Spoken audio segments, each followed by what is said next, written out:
Welcome to China Tech Talk, the weekly discussion of technology and startups here in China. I am John Artman, editor-in-chief of TechNode.com, joined as always by Matthew Brennan, founder of China Channel. So this week we're going to be looking at perhaps the only thing to come even close to challenging the supremacy of WeChat.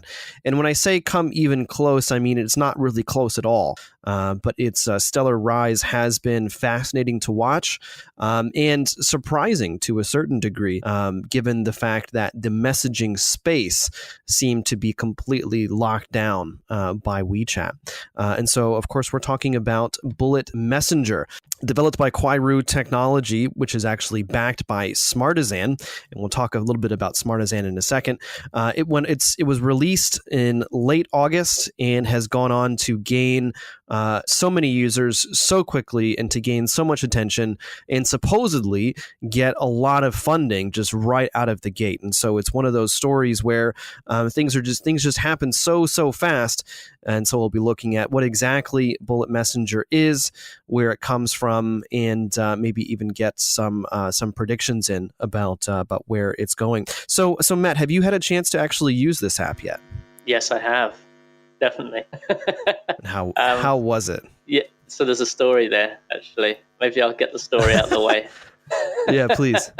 Because I haven't told you. I just teased you before we started recording. Okay, so Bullet Messenger, as you rightly just said, started to get, it was launched very recently and pretty much out the gate started to gain media attention. So I became aware of it and downloaded the app, went into a Chinese app store, downloaded it, registered, but then as with any messaging app, if you don't have any contacts on there, it's kind of useless, right? Okay, I downloaded it, looked at it, seems pretty basic, and then just didn't think much about it. But then I kept reading about it, I kept hearing about it, and then there was one media, I forget who, asked me for a quote about it, and I was like, hang on, this is really becoming a thing here, so maybe I need to check this app out a bit more.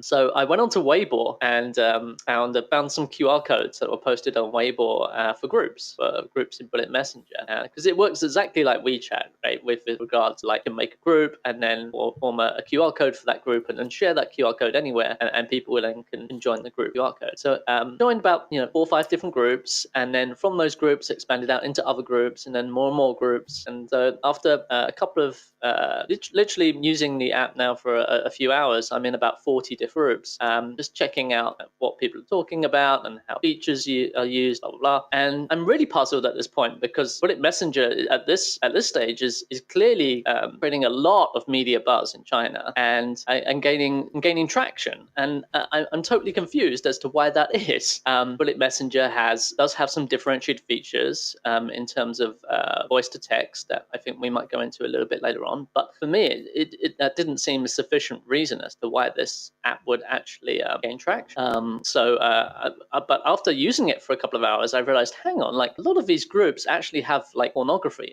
or like I saw some information about cryptocurrencies in there as well. And definitely the environment in group chats there seemed to be like very messy and a lot of like kind of dodgy stuff going on. So on my Twitter, I just posted that out. I just took a couple of screenshots and said, hey, like I found some porn, I found some like crypto stuff on Bullet Messenger, and it seems to be messy.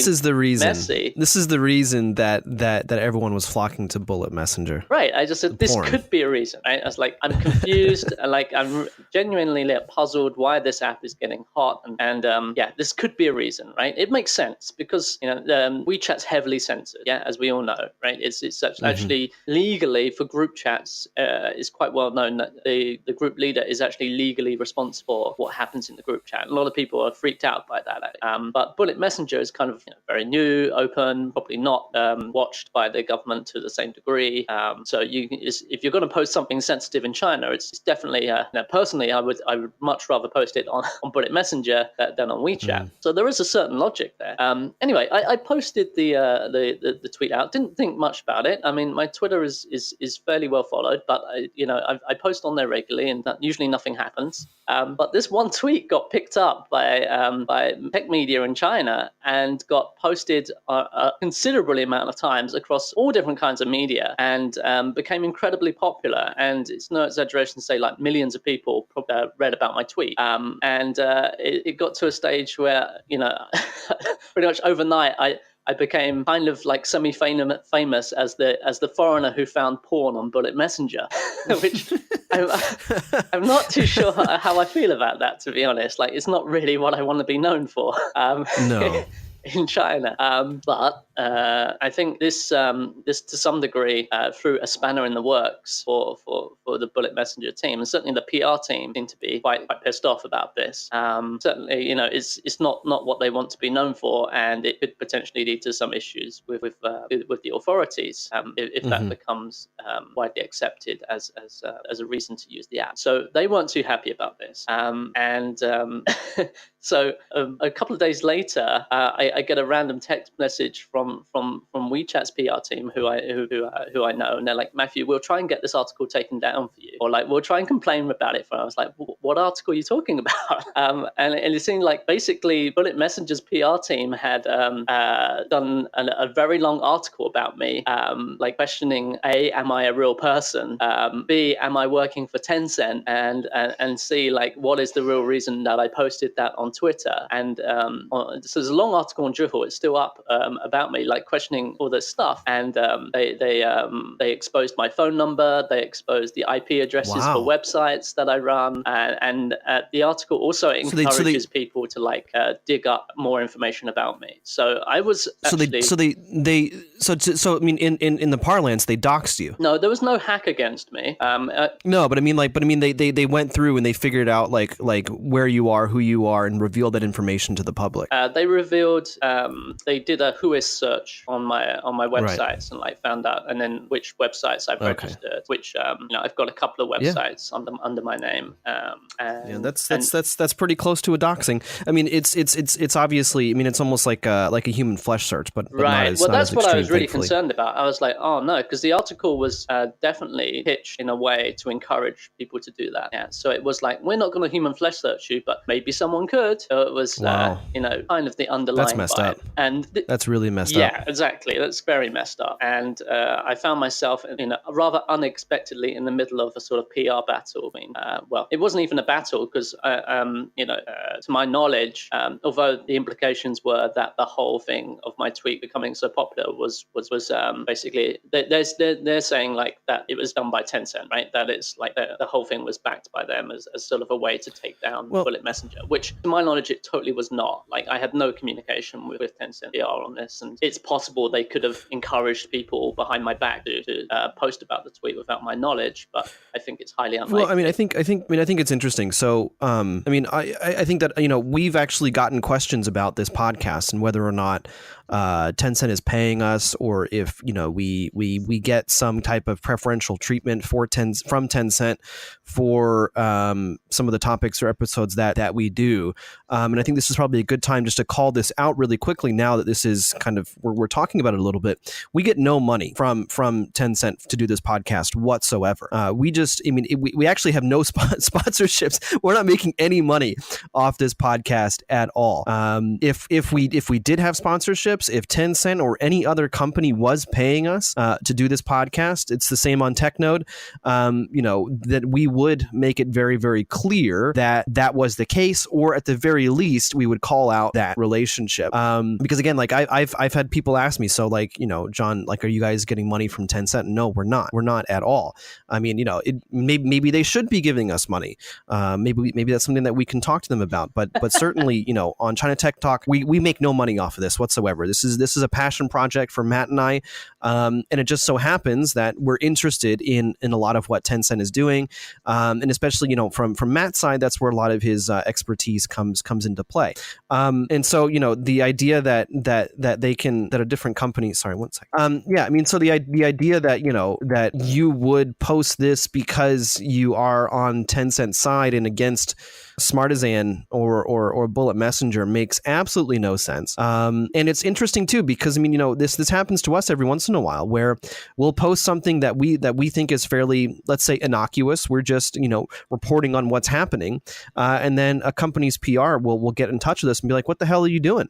You're not supposed to do Yep. that. You're not supposed to post this type of stuff. You mean what like, you know, are you trying to make us look bad? And it's like, well, no, you're making yourself look bad. You know, like this is your product. This is what you're doing. And so we've had it a few times where companies have reached out to us to ask us to pull down content, and I'd be like, no, we're not going to. It's not our fault that your product is doing something unethical, or that your product is displaying information that it shouldn't be displaying. That's on you guys. Totally, yeah, I could see that. The PR world is like that, and the media world is like that. I think people, maybe our listeners who aren't so deep into that world, you know, it'd be quite revealing to actually know that kind of stuff goes on, but it does. And to elaborate upon your point about Tencent, you know, I think we definitely do cover them a lot in the podcast, and I think it's down to two reasons really. One is that, as you rightly pointed out, but for me personally, that's my area of expertise, and then B, like as you know, WeChat in particular is probably one of the hottest topics that people like to talk about in general when they're talking about Chinese internet sector. So I think it's a combination of those two factors.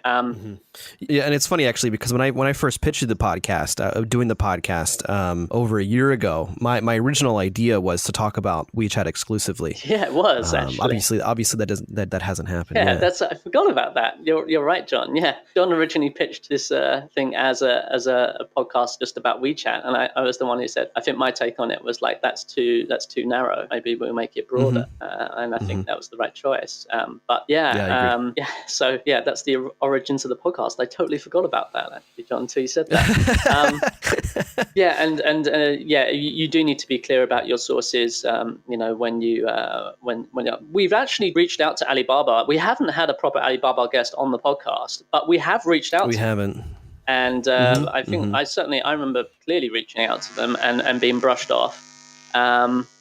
We're very welcoming of guests from Alibaba or any other companies, Baidu or whoever it is. I think we've got some good guests lined up at least. So, you know, we do. Actually, in terms of getting guests, I think we're going right. So yeah, same here. And when it comes to some of the larger companies, especially Alibaba, you know, to their credit, to a certain degree, I mean, they're a PR machine, and so of course podcasts can be a bit hard to control, if you will. So I can see why they might be a little bit leery about that. But in general, I mean, we're getting off track a little bit here, but in general, like the approach to PR in China is very, very interesting, I think, where it is very controlled. I mean, like if you're like, we do a lot of events, and if we have a Chinese company on, especially a large company, you know, we need to provide talking points quite a bit ahead of time so that the speaker can actually be prepared to answer these questions. And you know, there's been other times where, you know, again, you know, we'll interview someone from a company, from a fairly large company, doesn't really matter who, and we'll put their quote into the article, and then the company will get in touch with us saying, you can't use that quote that way. And it's like, well, then maybe you shouldn't have given us that quote. I mean, it was all on the record. Anyway, how did the this PR kerfuffle with Bullet Messenger end up? I mean, is everything okay right now? Right. Okay. Back to the to the story. Finish that off. So there was a stage where I was like, oh my God, I'm going to get human flesh search. And I was quite concerned for a couple of hours, changed all the passwords on my email and other like important places online, made them much more secure. Like I said, like actually the Tencent PR guys who I know were like, maybe we can help you get this. I think they put in a complaint, but as everyone can see, the article's still there today. It didn't get taken down. But it kind of blew over. It got something like 1,000 likes, which probably means it got like tens of thousands or 100,000 of views. Actually, Luo Yonghao, who we'll go into later, tweeted about it on Weibo as well, and actually promoted the article. So he didn't mention me by name, but like he put it out there saying that this is a bit strange that everyone's talking about what this foreigner said about finding porn. So it got up to that level where even Luo Yonghao was talking about it. So anyway, it seems to have blown over. And I've got a story to tell, but like it certainly exposed me to the dark side of how PR works in tech sector. Oh yeah, no, it's a dirty game. Maybe we could do an episode on that at some point, John. You know, like I'm sure you've got some stories to tell as well. or like and working in the media sector, I think you kind of have to deal with that, and there is a lot of murky stuff, a lot of dark PR that goes on. Well, and I don't want to. I mean, I don't want to beat a dead horse or anything like that, but or maybe it's not dead yet, but it will be soon. At TechNode, we're a Chinese media in a certain sense, but we write in English, but our company is Chinese owned. We're based in China. We have Chinese native reporters. We have some international reporters as well, but we try to maintain an international standard. And it's kind of funny because depending on the size of the company, because just the other day we were dealing with a fairly small company who was having some issues with one of the with the way we used some of the material they gave us, and at the end of it they were just like, actually it was really nice working with you. We can see why you're a well-respected local kind of Chinese media, even though you're international. We understand your position, and thanks for helping as best as you could. Whereas like bigger companies that I've dealt with, they basically just try to like throw their weight around and be like, no, you need to take this down. You take it down because it's not accurate. Take it down because of this reason. Take it down because of that reason. And it really left a bad taste in my mouth. It hasn't happened too many times, but in the few instances that it has happened, it left a pretty bad taste in my mouth about the company in particular. And I think it's difficult because the way that it works here in China, it's very how to put it, it's very practical, right? It's very businesslike. You pay money to get certain things exposed. You pay money to get certain things not exposed. And the whole idea is that tech media is going to end up working with you. I'm not going to name names specifically in terms of local tech media, but it's pretty well known that some of the larger tech media in China, I mean, there's very little separation between their editorial and their business sides. And for TechNode, our CEO and founder Lu Gang has been very clear many times that our editorial should not be influenced by business whatsoever, and that's something that I take a lot of pride in. Definitely. Most of the media in China are actually backed by companies like Tencent, Alibaba as well. So a lot of them, or Baidu, are they have that inclination. You can see that in their writings as well, and that extends into English language media as well. It's well known that some China Morning Post is owned by Alibaba, right? They're actually pretty good in reminding people of that all the time in their articles, but I think it still unquestionably does influence their agenda sometimes. It's hard to say that it doesn't. And then 36KR as well, in terms of local Chinese media, is owned by Alibaba. And then of course Tencent Tech obviously is owned by Tencent. Sina Tech is owned by Sina. When it extends into reports as well, there's plenty of Tencent-backed ones as well that are kind of biased towards Tencent. But it extends into reports as well. Like some of the reports that get quoted in media they're not saying things that are untruthful, but they're presenting things in a way that's positive towards one company or another. Yeah, exactly. Very often. Exactly. Which, I mean, as a Chinese consumer of information, how do you survive? How are you supposed to separate the factual from the persuasive or the propaganda, let's say? And I wouldn't want to do it. But still, I mean, PR is PR around the world, and good PR is always going to influence you to have and advertising and marketing as well, obviously, is going to influence you to have positive associations with a certain company.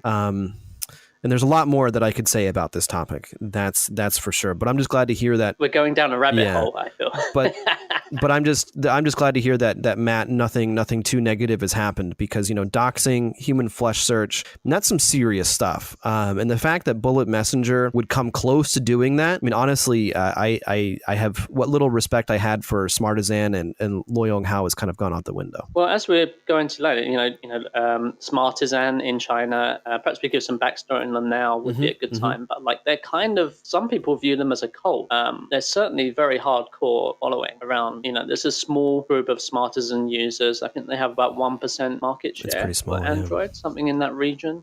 Is what I remember hearing, and it's certainly a very small market share. And but the people who do buy their phones and follow the founder Lo Yonghao, are quite hardcore about it. And it seems from the research I did, there was one good article about it where they broke down the user base of Bullet Messenger. The initial users for Bullet Messenger, something like over 70% of them were Smartisan Android users, which kind of makes sense. So that a lot of those users, why it got traction so quickly, one of the other reasons, apart from there being porn, which actually wasn't I'm not suggesting that's the main reason that this app blew up at all. I think it's a side reason at best. A much more important reason would be that it's backed by this company Smartisan, and they have a very small but very hardcore following. So when this app became popular, all of those Smartisan users became evangelists for Bullet Messenger pretty much overnight. And although in terms of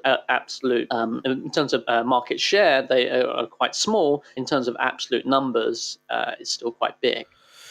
Yeah, but that's the thing. So Smartisan, when they first released their phone back in 2012 or 2013, a friend of mine, she was a big fan of theirs. Not so much anymore.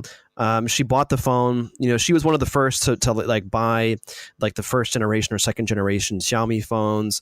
And so when Smartisan came out with the phone, she wanted to be one of the first adopters as well. And to be honest, I wasn't impressed. The hardware looked quite nice. And, at the time they were advertising how they got some really famous German industrial designer to design the phone and to make it look nice, and the materials and so on and so on. But at the end of the day, it was just, a different version of Android.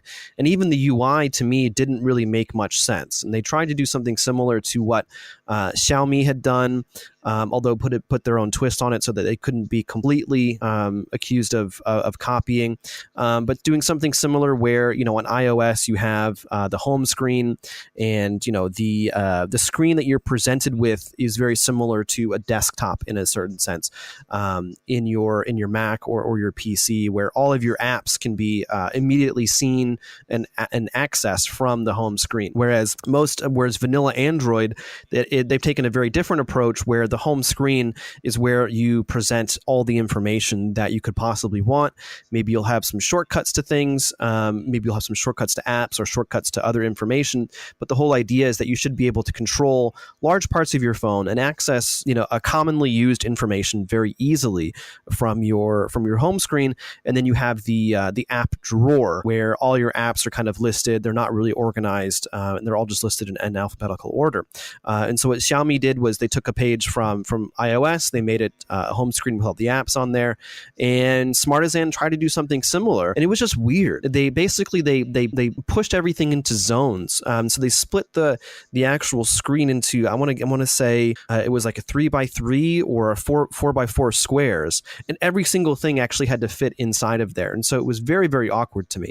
Like I said, the hardware was great, but the UI was very, very strange. And I feel like with what Smartisan has been doing recently, not just with Bullet Messenger, but they recently released this ridiculous workstation, and I feel like they're just kind of grappling for ways to stay relevant. And I think they kind of hit on something. Luckily, perhaps, I don't know. I don't have any insight into their how well they strategize, but Bullet Messenger is just the latest in them trying to stay relevant in the Chinese market. You know what this reminds me of?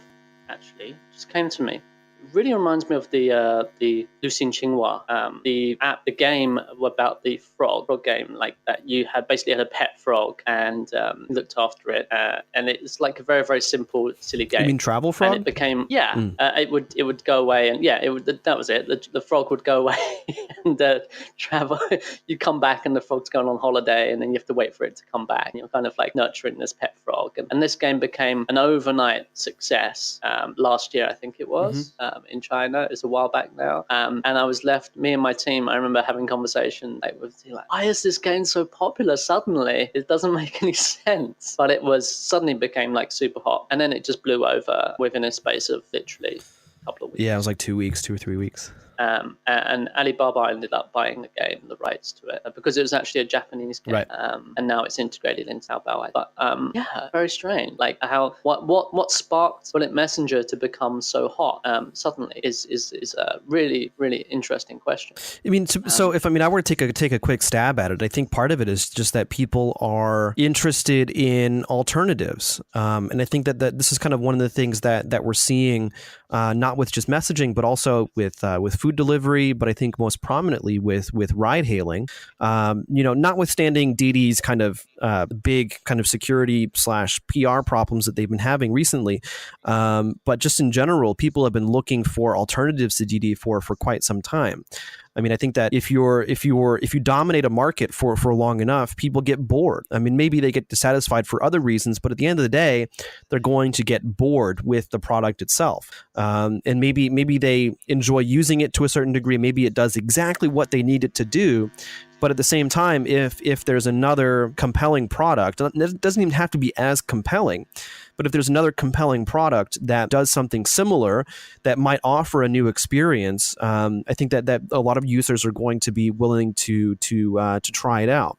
And that's one of my best guesses. I think that what you were pointing at before in terms of kind of the freedom, you might say, that people experienced on it was part of it.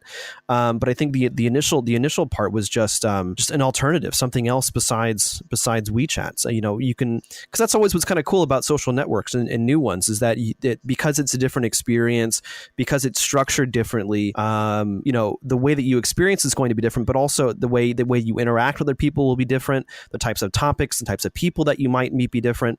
And so, at least in the very beginning, people are going to be, I think, pretty willing to explore it. I think you're exactly right, John. The restlessness and the fickleness of Chinese consumer is very well known. There is always going to be a certain sector of the population that wants to try new things, but also I think it's more about that when you have any sort of category where there's one player really dominating that category, then it sort of creates a natural certain degree of resentment of like that there's not more choice in this area, and so I think there is a factor of that at play. When I was using Bullet Messenger, I as soon as all the stuff happened with the human flesh search, I deleted the app off my phone and I haven't logged in since. But when I was using it, I did ask in some groups, why are you using this app? And there was one group in particular which was called Take Down WeChat.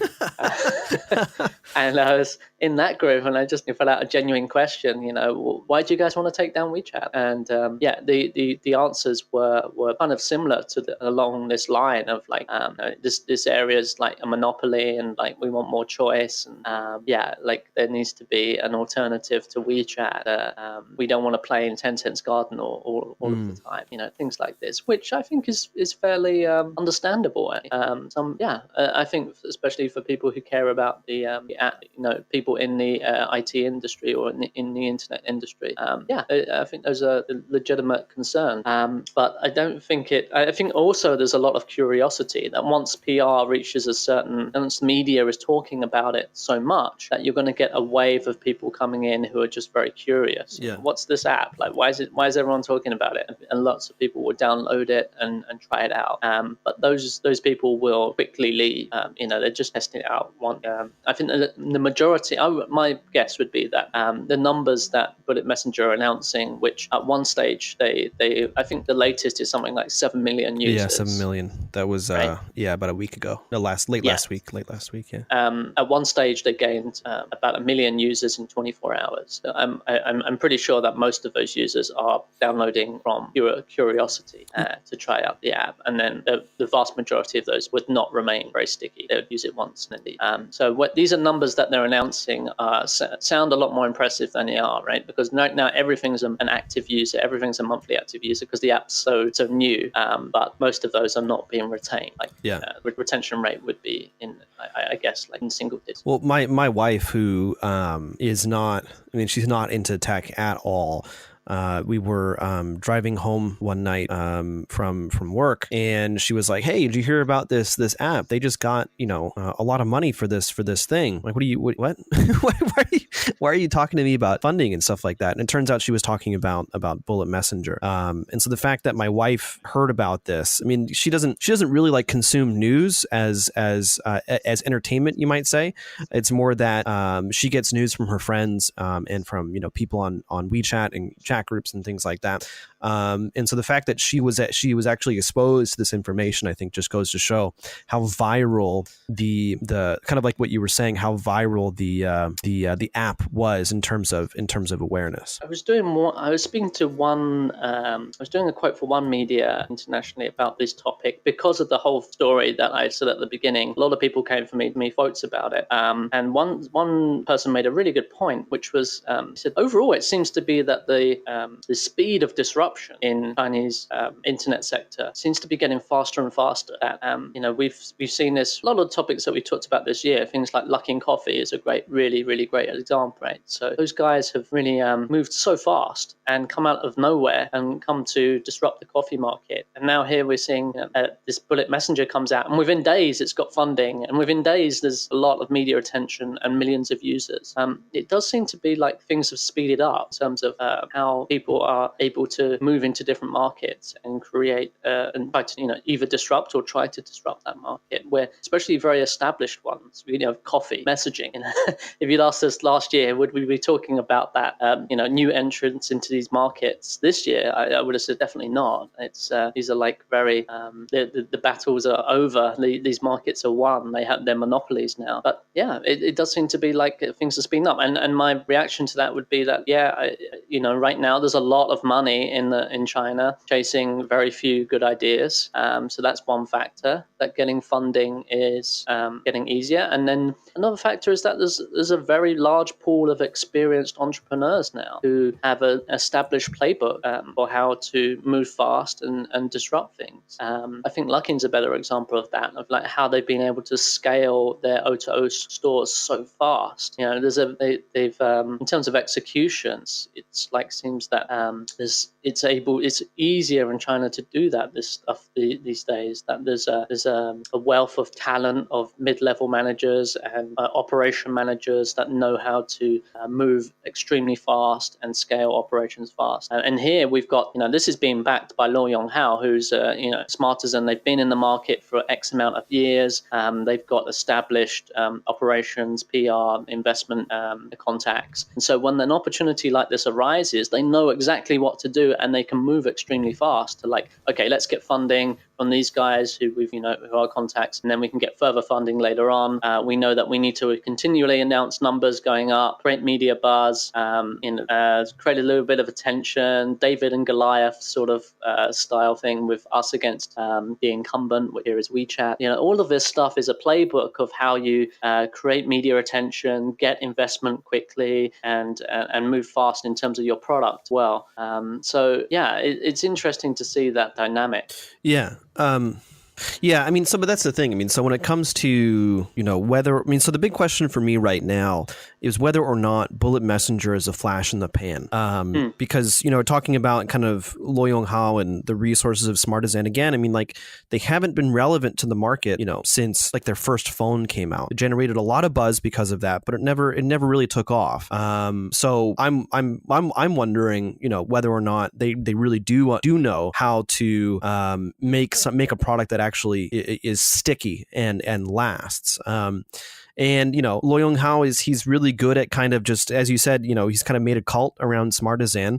And I think that he tries to maintain a certain visibility for himself and his products. But, they just earlier this year, I want to say 2 or 3 months ago, they released a workstation. And one of our Chinese reporters wrote about it, and he wrote a hilarious post criticizing the product, and basically saying, hey, you should have Loyang Hao, you should have made a karaoke machine instead. That was the headline, and it was hilarious. And so we decided to get it translated, and we posted it on the TechNode English site. And the idea of the workstation made no sense is what it came down to. But at the same time, Loyang Hao was kind of getting up there. I mean, as he should. He's the CEO. He's the founder of the company. He should believe in the products that he's trying to sell. But I mean, if you look at it, there doesn't seem to be any or very much room for actual adoption by businesses or individuals. So I really do have to wonder whether they actually understand what they're doing in terms of making products, in terms of creating products that actually have user stickiness. Certainly, they're very good at getting attention, and we can see that certainly with Bullet Messenger. But at the end of the day, are people going to actually stay? What's going to happen when they, the government, which they probably already have, which is one of the reasons that they got a bit mad at you, Matt. What happens when the government just says, what, there's too much porn. Take the app down for a week, for a month, like they've done with Toutiao and Bilibili. I mean, what happens then? I mean, will people still keep using it? I mean, obviously, growth is going to halt to zero. So what happens then? What happens when it's not the Wild West? And I haven't used it very much myself, but already, I mean, they if they're smart, they're already starting to control what is allowed to be said and shared on the platform. So the things that made it grow, they're not going to be there anymore. It's not going to be this kind of place where we can say what we want to say. It's going to be in terms of content exactly like everything else on the market. Yeah, Smartisan, I guess, right? We should give some backstory on Smartisan. We probably should have done this much earlier in the podcast.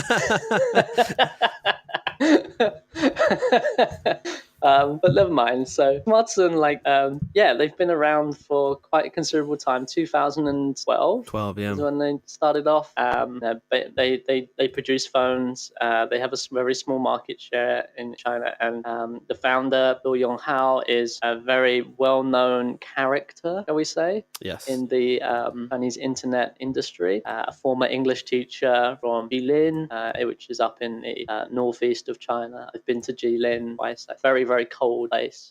Didn't go out much when I was there. They kind of do Apple style, presentations in terms of when they launch product, have announcements. It's a lot of fanfare, and Loyang Hao gets on the stage, kind of like Steve Jobs style, and announces their products with much fanfare. So all good fun. I'm a bit more optimistic about them than what you just described, John. I think a lot of their products they release are, quite frankly, not that good, but I do think they try to be innovative, and I think one day they will end up producing something that actually becomes really big. I think they've got a very decent on that. In some ways, it feels like the Apple before the iPod, right? That they're just in that sort of phase of they do try to think differently, right? They do try to do things a little bit different. And yeah, I mean, and so one of the first things that Loyang Hao did was bullog.cn, bullog.cn. And at the time, he cited, that he wanted to do something different from the blogging platforms at the time. So this was back in 2006, so very, very early on in the Chinese internet space. So I mean, yeah, I would say that does point to the idea that does want to do something different. He wants to be able to build something that maybe is kind of outside the box, if you will. But I mean, if you look at the current state of the Chinese internet, there's only so far you can go outside the box. And at the end of the day, if you're not making something that's actually making money, and that's kind of the big question for Kuai-Ru. I mean, what are they selling? Advertisements? Are they messaging is very difficult to monetize. We've covered that before. It's an inhospitable environment to monetization. Well, I mean, if you're unscrupulous, there's tons of data that you could use and sell on some way, or again use for used for marketing, advertisements, maybe not even inside the messenger itself, but you could certainly sell that data on or work with partners in the ecosystem. There's rumors that Bullet Messenger is going to be working with Alipay. So, just might be that Smartisan kind of comes into the Alibaba orbit. And if that is the case, then, I would imagine that Alibaba would be, and Alipay would be, have access to some of that user data. Obviously, it's hard to say how much it would be and how much it would be worth. But I mean, why else would Alibaba actually enter into that partnership other than to get more data about more users and then be able to sell them stuff? Well, it's that the product itself is at a very early stage. The things that differentiate it right now are this voice to text feature, which is actually quite good. I think it is better than the one on WeChat, and the voice to text translation there, certainly in Mandarin Chinese, is very accurate, and that's coming according to you, John. We looked at this up before the podcast from iFlytek, right? Yeah, and iFlytek, they're a fairly large voice recognition and translation service. We actually have a video up on our site. I'll try to find it and put it in the show notes. They were able to with artificial intelligence mimic and recreate a Donald Trump speech where he talks about, and it's, obviously the speech never actually happened, but he ends up talking about how he likes China and how iFlytek is great and things like that. So they're iFlytek in terms of AI and voice recognition, they're a pretty big deal. Right. So they've licensed this technology. It is pretty good. Less good in English, but certainly in Mandarin, really good. Probably better than what Tencent has. And so that feature, they've leveraged that and optimized it into sort of an experience that helps you send messages really fast. So it's going to be a more efficient way to send lots of messages if you're busy. And that is a common complaint about WeChat, right? That it's become so popular in China that everybody is in so many different WeChat groups that it's a very noisy environment, and actually in some respects you could say it's kind of inefficient now because there's just so much activity in there. Entrepreneurs, mid-level managers, anyone who's a business investor or something, like their WeChat's going to be blowing up like crazy every day with thousands of messages for them to reply. So then having this alternative where it's very efficient, very fast to communicate, you just tap and speak to it, and the translation's almost perfect every time. And you don't even need to go into individual groups to send messages. So in terms of the user experience, it's actually like you can actually directly from the inbox send messages to people rather than having to go into the chat thread, which just saves a little bit of time and makes that is nice. Optimizes it. It's possible. I don't think it's incredibly, it always works, but that's the idea. And the idea behind that, if it actually does work, is we'll definitely save time. So it's all built for optimization. And so that could be incredibly appealing to some people. So we actually didn't discuss that earlier on in sort of the reasons why this could become popular. And certainly optimization and efficiency of communication is one of those reasons. It is a better product in that respect. Interesting. But that's not really a reason why it would become so popular so quickly. Right? That is a reason why people would use it in the long run. Right, I think when we're talking about stickiness of the users over the long term,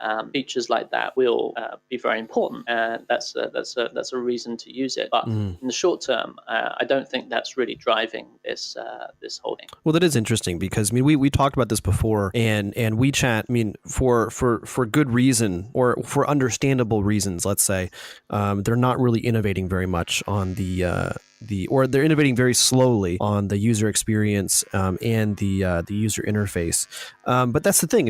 It's like what we talked about with Heather a couple of weeks ago, where how easy is it for WeChat to copy some of these features? And if Bullet Messenger was, if they thought that Bullet Messenger was a threat, and they couldn't for their own reasons, they couldn't iterate on WeChat in an effective way, well, they could just create another messaging app. Basically, I'm not sure if they'd really want to, or if that's a good idea, but certainly if the killer features are some of that, like what you were saying, then how easy would it be for Tencent to clone it? Exactly. Features like this are usually not they're easily cloned, they're easily copied. It doesn't usually lead to a sustainable advantage. But if they come up with a different messaging experience that would be significantly different from the one that we're used to with WeChat, in such a way that for WeChat to integrate those features would be too much, it would involve them changing the app too much, then they could create something. And I think they probably have that in mind. Like obviously they have a product roadmap, and where what the app is today will be very different where it is in a couple of months, and they will iterate towards something that's probably quite different user experience from what we have now on WeChat. Then you could look at something saying, okay, this could be a niche product. This could have a certain market share within people who value efficiency, for example, who highly prize that, and then they use Bullet Messenger for work purposes. Having said that, the enterprise messaging market, which we haven't really discussed yet in the episode, is very different area, and that's actually also very competitive. You have enterprise WeChat in there, but it's actually the market is led by DingTalk, Ding Ding in Chinese, which is an Alibaba product. And so if Bullet Messenger wants to go into being a productivity tool, messaging tool for businesses, then they're already going into what is a very competitive space as well, with a clear market leader. But that's the thing. I mean, so and this is one of the issues I think with B2B in China in general. But B2B sucks. Like B2B products in China suck. And I say that not in an absolute sense, but more in a relative sense. I think that Silicon Valley and tech companies in the States, they have just absolutely killed enterprise software, and in particular enterprise software that's targeting the end user itself. And so Slack comes to mind, is top of mind in this. I mean, you look at the product itself. Matt, I'm not sure if you ever use Slack, but it's amazing. Like it's smooth. It's really well thought out. It works really, really well. They keep on adding in new features, and it's a great way to keep on top of messages. But then also, there's fun things that you can actually do with it. Whereas like DingTalk, I mean, for what's on the market right now in China, DingTalk is probably the best out there. But it's not fun to use. It's really, I mean, we at TechNode actually, we were we weren't really sure if we were going to start using DingTalk because some of the features were a bit too heavy-handed, you might say. It really does kind of favor the manager, not so much the employee. It gives managers a lot of visibility into employee activity and kind of ways to understand what they're doing and whether or not they're doing what they should be doing, and so on and so on. But we decided to actually use it because WeChat wasn't working really well for the English team. Slack just kind of basically stopped working in China, and so having to turn on and off VPN all the time was just untenable. So for what it is in the China market, it's the best out there, but it's not that great. And it's kind of weird because it's almost like this is Alibaba's kind of entry into a way to challenge WeChat, because you can actually talk to people outside of your organization on DingTalk, right? And so like we were talking with someone from a different company a couple weeks ago, and I was really confused at one point because I got pulled into a group, and I was like, who are these people? Do they work for TechNode? They're like, no.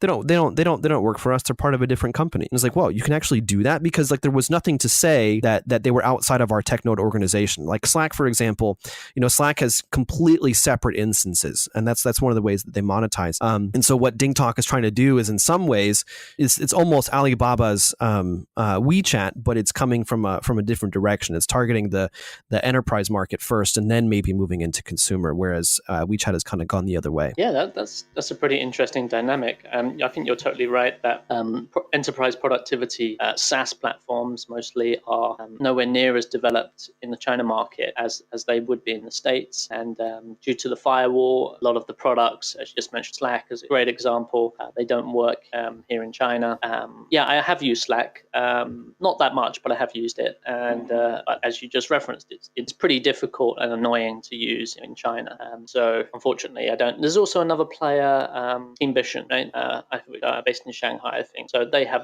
Teambition's another option in that area. But anyway, your general point about enterprise productivity tools. It's less developed in China for sure. I think there's still some way to go with companies seeing value in that area and being willing to pay for those kind of tools. And there's less excitement in the market about potential there. China seems to be very much, the consumer market's so huge, right? But I'd say the B2B market's also huge, but like there definitely seems to be less talk about it and less enthusiasm. Well, it's interesting because one of the reasons that there are so many enterprise or 2B companies coming out from the States is because of the VCs. The VC, I mean, like, so a company might come in with a 2C product, and for whatever reason, the VC thinks it's a good investment, maybe for the talent or maybe for the tech, and they kind of push them to monetize early. And the easiest way to monetize in the States and in Western countries is enterprise, is 2B, because if trying to convince a consumer to pay for something is very difficult, it has to add something completely unique, completely amazing for most people to be willing to pay for it. I think in some areas this is changing a little bit, especially when it comes to like things like Patreon and these kinds of like very niche, very niche content or niche products. But the 2B, if you can give people 2%, 5%, 10% efficiency returns, if they're able to save that much money, it's probably going to be worth the cost of the product. Whereas I feel like in China, one of the big problems is that the businesses still think like consumers. They don't. For them, the efficiency gains just aren't worth it. They're not really looking at the actual value of the product. They're just like, why am I going to spend money on this? Why should I spend money on this? Of course, yeah. I forgot to mention it. You reminded me, John. It's all down to do with the cost of labor, right? There's still the cost of labor is rising rapidly in China, but it's still not. Now, once your cost of labor gets to US levels across the board, then a lot of this productivity gains from software, B2B software, become really interesting. Whereas in China, I think it's still the attitude is let's just throw people at. It doesn't matter if it takes my staff 2 more hours to do it this way. So what? They're going to be working overtime anyway. Yeah. Yes. Very good point. It's not even about, okay, maybe people are getting more expensive, but it's accepted that you can just squeeze more hours out of them with overtime for free. So from a manager's perspective, it doesn't really make that, why bother, right? I'm thinking of, actually, I got a friend who, Alex, from KWO, they do, we're having a conversation with him actually about this area, because they do exactly this, right? They're a SaaS platform that's equivalent of HubSpot in China for social media management. And cool. He was expressing their, the general premise of their platform is basically that. There's a lot of nuance about the differences, but we can think of it like that. And then they went around to many agencies all over China, and a lot of them were like, well, yeah, we do this stuff using Excel right now, and it was like, well, this platform is like all in the cloud, and you can communicate between teams, and it's just such a better product, right? Of course, compared to Excel, like it's just night and day. But yet nobody cared, right? Well, none of the Chinese agencies cared at the time. They were like, well, it doesn't really matter if my staff, are doing it really inefficiently. They're still doing it. So, right. Well, I think it's true of any productivity tool. It's the reason that Slack works so well is, number one, they were able to get engineers to use it, and so there was a lot of uptake from engineers, and the engineers they ended up evangelizing internally, getting other departments on board, in part because it was just an amazing experience, and people were like, yeah, this makes sense, this is easy to use, I totally get it. Whereas something like Airtable, for example, which I'm using more and more, it's a bit of a complicated product, and it takes some time to get used to, and so it's more difficult to evangelize that. And so getting people to change their habits, especially like Chinese people. I mean, this isn't necessarily it's not a slight or meant to be something negative, but at the end of the day, they're just like, hey, let's just get this done. I don't need a new tool. This new tool, how long is it going to take me to learn this? It's going to take an extra 2-3 hours to learn this thing. Well, but I can use Excel and it'll take the exact same amount of time, or maybe even shorter. Of course, there's the trade-off is that overall efficiency decreases because Excel is a pain in the ass to maintain. But at the end of the day, if they're able to kind of do what they need to do with the least amount of cognitive load, if you will, then they'll just do that. And I think that's true for most people around the world. It's not just Chinese. It's just that where it's a different environment where these types of efficiency isn't exactly top of mind. So to bring it back to bullet messaging, I mean, like, hey, if they can create some of the features that you were describing, if they can create that for like a productivity tool, if they can create like an actual enterprise messaging system, I doubt that they will, but if they could, that would be amazing. Because the way that Ding Talk works, it's good, it's not great. WeChat is, it's not built for work communication, and everyone should just stop doing it. But if there was some alternative that was kind of sexy and cool and had a nice interface, man, I'd be all over that. Yeah, I could see it. A lightweight enterprise messaging tool built for small and medium-sized enterprises, right? Teams that, not built for your big state-owned enterprises or your multinationals, but something where it's really you can onboard people quickly and it's intuitive to use, but has benefits and gains of not being WeChat and being focused on business communication. So yeah, I'm not totally bearish about bullet messengers' future. Whether they're actually going to stay as what's their role? Where's bullet messenger going to be in a year from now? I would say it's most likely that they will still be around as a small niche product. Is what I'd guess. If I'm going to put a prediction to end this podcast and say stick my flag in the ground, I'm going to say, well, bullet messenger, I think in a year's time it will be a niche product and as probably has evolved into something that is suitable for small businesses to onboard and use for internal products. Yeah, I mean, I kind of hope that it does play out. I mean, I think in the way that you're describing it, as I said, I mean, a great alternative to enterprise chat would be amazing. And kind of along the lines of your prediction as well, I don't imagine it really taking off. I don't imagine it replacing WeChat in any way. I think maybe it's going to be one of those things like it's going to be the Reddit to the United States Facebook or something like that. Although not as successful as Reddit, because Reddit, it really is big. But Facebook is talked about a lot more. It has a lot more impact on the mainstream culture. Whereas Reddit is just kind of there, and everyone likes. And the people who use it, they really like using it, but it's not exactly something where, the CEO and founder of Reddit is not being called into Congress to testify. And so I think that if Bullet Messenger is successful, it will have a kind of a similar place where people will enjoy using it. You'll have people who use it primarily for their social media needs, but it's not going to really have a huge impact on the messaging market or on the culture itself. We shall see. Watch this space. Come back in a year. Watch this. And that's about all the time we have for this edition of China Tech Talk. As always, if you enjoyed this episode, we'd really appreciate it if you left a review on iTunes, or if you're on Pocket Cast or Overcast, you can tap on that star button and it will recommend this episode to your network. And coming up in September, Matthew is organizing the China Chat Conference. It happens every year. I believe this is the third year that it's going on. It is a conference dedicated to digital marketing, in particular WeChat, as you can imagine. It features the leading minds in digital marketing and e-commerce here in China. Featuring some of the people that we've had on the podcast, including Elijah Whaley, CMO of Park Loo, and Thomas Graziani, CEO and founder of Walk the Chat. That's going to be on September 20th and 21st in Shanghai, and the registration link will be in the show notes.